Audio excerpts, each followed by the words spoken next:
Hi dear student, you are most welcome in this video. Dear student, इस video में हम लोग समझेंगे क्लासिफिकेशन ऑफ मैटर को, अर्थात मैटर को कैसे क्लासिफाई किया जाता है, इसको देखेंगे। क्लासिफाई करने से पहले ये समझ लेते हैं कि मैटर क्या होता है। बेटा बुक ले लो, पेन ले लो और एक गिलास वाटर ले लो। तीनों में क्या समानता है? तीनों में समानता ये है बेटा कि तीनों के तीनों क्या है? मैटर है। तीनों के तीनों क्या है? मैटर है। ठीक है। क्यों मैटर है? क्योंकि तीनों के पास मास है। इसका भी कुछ ना कुछ वजन होगा, इसका भी ना कुछ वजन होगा और इसका भी कुछ ना कुछ वजन होगा। इसलिए क्या है? ये मैटर है। और स्पेस ऑक्युपाइड किए हैं। स्पेस किए क्या किए हैं? ऑक्युपाइड किए हैं। और कुछ ना कुछ इसका वॉल्यूम भी होगा। तो कहने का मतलब ये कि matter is any things that has mass and occupies space या टेक अप वॉल्यूम, तो उसे क्या बोलते हैं हम लोग? मैटर बोलते हैं। मैटर क्या नहीं है? क्या लाइट को मैटर बोल सकते हैं क्या? लाइट को मैटर नहीं बोल सकते हैं। क्यों नहीं बोल सकते हैं बेटा? क्योंकि लाइट को पकड़कर बोरे में भरकर तौल सकते हो क्या? नहीं तौल सकते हो। क्या हीट को तौल सकते हो? क्या इलेक्ट्रिसिटी को तौल सकते हो? क्या साउंड को पकड़कर बोरे में भरकर तौल सकते हो? नहीं तौल सकते हो। तो लाइट, हीट, साउंड और इलेक्ट्रिसिटी ये क्या है बेटा? मैटर नहीं है। ये क्या है? फॉर्म ऑफ एनर्जी है। क्या है? फॉर्म ऑफ एनर्जी है। ठीक है। तो हमने जाना कि मैटर क्या होता है। उसके बाद देखेंगे कि मैटर को कैसे क्लासिफाई किया जाता है। मैटर को क्लासिफाई करने का दो तरीका है। एक फिजिकल है और दूसरा है on the basis of composition. तो अगर फिजिकली हम लोग क्लासिफाई करेंगे, अर्थात छूकर, देखकर, महसूस करके क्लासिफाई करेंगे, तो मैटर को 5 पार्ट में क्लासिफाई कर सकते हैं। जो भी आसपास देख रहे हैं बेटा वस्तुएं, उसको आप लोग 5 पार्ट में क्लासिफाई कर सकते हैं। या तो वो सॉलिड होगा, या तो मैटर लिक्विड होगा, या तो मैटर गैस होगा, या तो मैटर प्लाज्मा होगा, या तो मैटर बोस आइंस्टीन कंडेंसेट होगा। तो जनरली आप लोग आसपास जो भी चीजें देख रहे हैं, या तो सॉलिड है, या तो लिक्विड है, या तो गैस है। सॉलिड आप किताब देख रहे हैं, वो सॉलिड है। लिक्विड गिलास में पानी रखे हैं, तो पानी क्या है? वाटर क्या है? लिक्विड है। हवा सांस ले रहे हैं, तो ऑक्सीजन अंदर जा रहा है, तो ऑक्सीजन क्या है? गैस है। तो इस तरह से जो भी आसपास वस्तुएं देख रहे हैं, उसको आप क्लासिफाई कर सकते हैं। वो एक होता है प्लाज्मा। प्लाज्मा क्या होता है बेटा? तो सूर्य का जो बाहरी वातावरण होता है, वो प्लाज्मा स्टेट होता है। या आकाशीय बिजली चमकता है, तो आकाशीय बिजली के आसपास का जो वातावरण होता है, प्लाज्मा स्टेट में होता है। ठीक है। प्लाज्मा स्टेट क्या है बेटा? तो प्लाज्मा स्टेट है हाई एनर्जी स्टेट। और ये क्या करता है? इसके पास क्या होता है? Ions and electrons move freely. Plasma में क्या होता है? आयंस और इलेक्ट्रॉन्स होते हैं, और ये मूव फ्रीली, मतलब स्वतंत्र रूप से मूव कर सकते हैं। और प्लाज्मा क्या करता है? Conduct electricity. ये इलेक्ट्रिसिटी को क्या कर सकता है? कंडक्ट कर सकता है। ठीक है। ये हो गया प्लाज्मा। बोस आइंस्टीन कंडेंसेट क्या होता है बेटा? तो बोस आइंस्टीन कंडेंसेट भी क्या है? एक मैटर का स्टेट है, अवस्था है, जिसको लैब में प्राप्त किया जाता है। लैब में ही बना सकते हैं। इसको आप लोग जो है आसपास नहीं देख सकते हैं। इसको लैब में बनाया जाता है, तब आप लोग इसको देख सकते हैं। ठीक है। इसकी प्रॉपर्टीज क्या होता है? इसकी प्रॉपर्टी ये होता है बेटा, कैसे बनाया जाता है ये देख लेते हैं। पोटेशियम लिया जाता है, पोटेशियम का एटम लिया जाता है। ठीक है। उसको ठंडा किया जाता है -273.15 केल्विन पर, मतलब बहुत कम कम टेम्परेचर पर ठंडा किया जाता है। तो ये क्या होता है? जो एटम होता है, अपना आइडेंटिटी खो देते हैं। अपना आइडेंटिटी खो देते हैं। जैसे 4 एटम है, तो चारों अपना आइडेंटिटी खो देंगे और एक सिंगल आइडेंटिटी की तरह काम करेंगे। ठीक है। लगेगा जो है एक ही व्यक्ति काम कर रहा है। ठीक है। तो ये है बोस आइंस्टीन कंडेंसेट। ठीक है। बाकी जो है solid, liquid, gas, plasma, Bose Einstein condensate के बारे में, ठीक है, अलग अलग वीडियो बनाकर डिटेल में डाल दूंगा, तो उसको आप लोग देख लीजिएगा। ठीक है। अब आते हैं मैटर को हम लोग केमिकली, या जो है on the basis of composition, matter को जो है 2 पार्ट में क्लासिफाई किया जाता है। जो भी आस-पास देख रहे हैं बेटा, अगर कंपोज़िशन के हिसाब से देखें या केमिकली देखें, तो या तो मैटर प्योर होगा या तो मैटर इम्प्योर होगा। इम्प्योर का मतलब मिक्सचर, इम्प्योर का मतलब अशुद्ध, मिक्सचर, ठीक है? तो पहले मिक्सचर को समझ लेते हैं। इम्प्योर क्या होता है? जब 2 प्योर को मिला देते हैं आपस में, 2 अलग-अलग प्योर सब्सटेंस को, प्योर पदार्थ को, प्योर जो है एलिमेंट को आपस में मिला देते हैं, तो क्या बन जाता है? मिक्सचर बन जाता है। क्या बन जाता है? मिक्सचर। जैसे आप वाटर ले लो, क्या ले लिया? वाटर, ठीक है? वाटर ले लिया और NaCl ले लिया, NaCl ले लिया, दोनों को मिला दो, ठीक है? दोनों को मिलाओगे बेटा, तो क्या बन जाएगा? मिक्सचर बन जाएगा। क्या बन जाएगा? मिक्सचर बन जाएगा, ठीक है?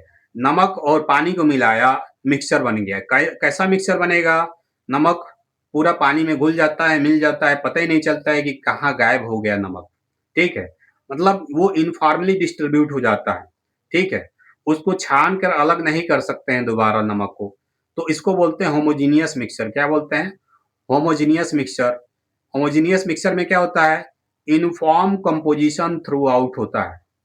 अर्थात कहने का मतलब ये कि अगर यहाँ से पानी निकालोगे, नमक का पानी निकालोगे, तो उतना उसका वही टेस्ट होगा, और यहाँ से पानी निकालोगे, तो उसका वही टेस्ट होगा। चाहे नीचे से पानी निकालोगे, तो क्या होगा?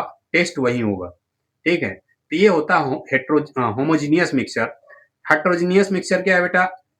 हेटेरोजेनियस मिक्सचर है, इसमें क्या होता है? नॉन यूनिफ़ॉर्म कंपोज़िशन होता है। जैसे रेत ले लो, बालू ले लो, या जिसको सैंड बोलते हो, सैंड में पानी मिला दो, तो क्या दोनों मिलेगा? फिज़िकली जो है दोनों नहीं मिल पाता है, दोनों अलग-अलग दिखता है, ठीक है? और उसको छान के अलग कर सकते हैं, तो इसलिए वो क्या है? हेटेरोजेनियस मिक्सचर है। कैसा मिक्सचर है? हेटेरोजेनियस मिक्सचर है, ठीक है? तो ये हो गया इम्प्योर सब्सटेंस, ठीक है? अगर हम बात करें प्योर सब्सटेंस की बात करें, तो pure substance is very important for physics and chemistry, ठीक है? प्योर सब्सटेंस फिजिक्स और केमिस्ट्री के हिसाब से दोनों के लिए जो है इंपॉर्टेंट है, इसको समझना बहुत जरूरी है, ठीक है? कि प्योर सब्सटेंस को कैसे क्लासिफाई करते हैं। प्योर सब्सटेंस होता है बेटा, तो या तो अगर कोई प्योर सब्सटेंस होगा, तो या तो वो एलिमेंट होगा, ठीक है? या तो वो एलिमेंट होगा या तो कंपाउंड होगा। जैसे हम कहें, हमने आपको आयरन दे दिया, क्या दिया? आयरन दिया, और दूसरा दिया वाटर, H2O दे दिया। आपको बताना है कि कौन सा एलिमेंट है और कौन कंपाउंड है, ठीक है? तो बेटा एलिमेंट वो होता है जो एक ही प्रकार के एटम से मिलके बना होता है, तो उसे क्या बोलते हैं? एलिमेंट बोलते हैं। जैसे आयरन है, तो आयरन एक ही प्रकार के एटम से मिलके बना होगा, तो उसको एलिमेंट बोलेंगे। वाटर बेटा, वाटर कंपाउंड है। कंपाउंड क्यों है? क्योंकि ये 2 प्रकार के एलिमेंट से मिलके बने हैं, हाइड्रोजन और ऑक्सीजन, तो इसलिए वाटर क्या है? कंपाउंड है। क्या है? कंपाउंड है। तो वाटर और कंपाउंड, एलिमेंट और कंपाउंड में आपने अंतर समझ लिया, ठीक है? एलिमेंट क्या होता है, कंपाउंड क्या होता है। अब बेटा यहाँ नीचे देख रहे हैं, गोल्ड देख रहे हैं, कॉपर देख रहे हैं, और यहाँ पर सिलिकॉन देख रहे हैं, ठीक है? गोल्ड देखा, कॉपर देखा, सिलिकॉन देखा, और यहाँ पर जो है डायमंड भी होता या ग्रेफाइट होता। ग्रेफाइट कहाँ होता है बेटा?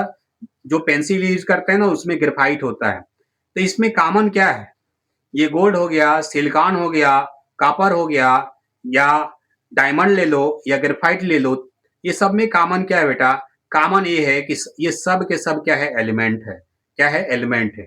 क्यों एलिमेंट है? क्योंकि ये एक ही प्रकार के, गोल्ड एक ही प्रकार के एटम से मिलके बने हैं, कॉपर एक ही प्रकार के एटम से मिलके बना है, सिलिकॉन एक ही प्रकार के एटम से मिलके बना होगा, ठीक है? डायमंड ले लो तो वो एक ही प्रकार के एलिमेंट से मिलके बना होता है, ग्रेफाइट ले लो वो भी एक ही प्रकार के एलिमेंट से मिलके बना होता है।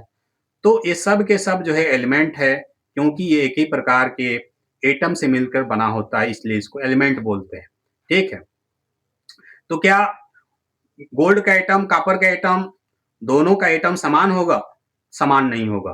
गोल्ड का एटम का जो कैरेक्टर होगा, रहन-सहन होगा, खान-पान होगा, अलग होगा, और कॉपर एटम का रहन-सहन अलग होगा, ठीक है? तो अलग-अलग एलिमेंट का जो एटम होता है, उसका अलग-अलग कैरेक्टरिस्टिक्स होता है, गुण होता है, ठीक है? बस कॉमन ये होता है, एलिमेंट में कॉमन ये होता है बेटा, तो एक ही प्रकार के एटम से मिलके बने होते हैं, तो उसे एलिमेंट बोलते हैं। अब जो है एलिमेंट को फर्दर जो है 3 पार्ट में क्लासिफाई करते हैं, मेटल, नॉन मेटल और मेटलॉइड, या इसको सेमी मेटल भी बोलते हैं। मेटल में क्या है बेटा, गोल्ड क्या है, मेटल है, ठीक है? कॉपर क्या है, मेटल है, ठीक है? नॉन मेटल क्या है, डायमंड ले लो, डायमंड तो वो क्या है बेटा, नॉन मेटल है। ग्रेफाइट ले लो, क्या है, नॉन मेटल है, ठीक है? और मेटलॉइड में क्या होता है, मेटलॉइड में सिलिकॉन है, तो वो क्या है, मेटलॉइड है। कंपाउंड क्या होता है बेटा, कंपाउंड प्योर सब्सटेंस होता है जो 2 या 2 से अधिक प्रकार के एटम से मिलकर बना होता है। जैसे आपने वाटर देखा, ठीक है?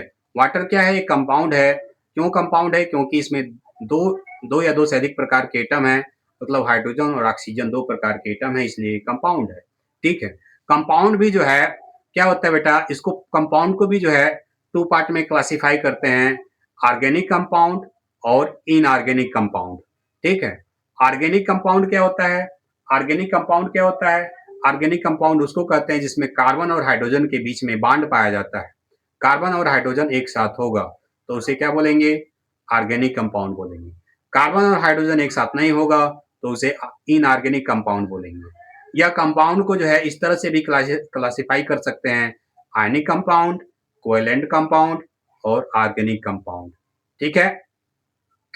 तो इस तरह से हमने देखा कि कैसे जो है मैटर को क्लासिफाई किया जाता है, और ये सब जो है बेटा इम्पोर्टेंट है। आपको जो है समझना चाहिए, या आपको समझ में आना चाहिए कि एलिमेंट क्या होता है, कंपाउंड क्या होता है, एलिमेंट और कंपाउंड में अंतर क्या होता है, एलिमेंट में कौन-कौन से लोग होते हैं, एलिमेंट के कौन-कौन से लड़के होते हैं।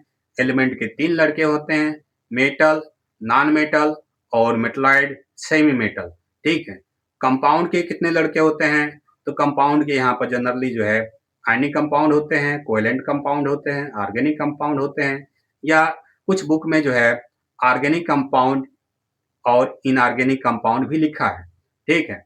तो उसको आप लोग देख लीजिएगा। अगर यह वीडियो हेल्पफुल लगा तो लाइक कर दीजिए, चैनल को सब्सक्राइब कर दीजिए और दोस्तों को भी शेयर कर दीजिए। धन्यवाद। जय हिंद, जय भारत।